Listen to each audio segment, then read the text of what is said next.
ரத்த கொதிப்பு என் மாமனாருக்கு ரத்த கொதிப்பு ஒச்சக்கல்ல முட்டை கல்லப்பருப்பு ஃபீவர் வந்தா குடி சிரப். ஹலோ பா என்னப்பா ஆச்சு? யாருக்குப்பா ரத்த கொதிப்பா?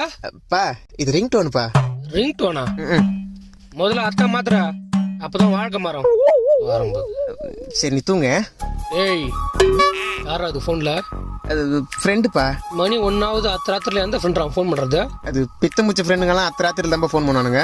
நீ இத்தனை நினைக்காம சித்தியை நினைச்சுனே தூங்க. நான் 10 நிமிஷத்துல வந்துடுறேன். சித்தி நினைச்சுனேவா? அவளை நினைச்சு எனக்கு தூக்கமே வராது. ஹலோ சொல்றி. இன்னும் எவ்வளவு நாள் தான் வெயிட் பண்றது? ஏன் நேத்தாண்டி வந்து பாத்து போனேன். அது இல்ல, எப்படி எங்க அப்பா கிட்ட வந்து பேசுவ? பாரி பப்பிமா, நான் உங்க அப்பா கிட்ட பேசணும்னா அதுக்கு முன்னாடி நான் எங்க அப்பா கிட்ட பேசணும். பேசு. ஐயோ எங்க அப்பா கிட்டயா? அவன் சரியான சைக்கோடி. லவ்னு பேரத்தாலே வவ்வுன்னு குலைப்பான். பேசாம நம்ம ரெண்டு ஓடி போயிடலாமா? ஓடிடலாம்ப்பா. என்னடி குரல் மாத்தி பேசுகிறா? அது குரல் மாறிச்சுப்பா. குரல் மாறிச்சா? இவ்வளவு கேவலமா இருக்கும் குரல? நீ ஒன்னு பண்ணு, பால் இஞ்சி போடுப்படி.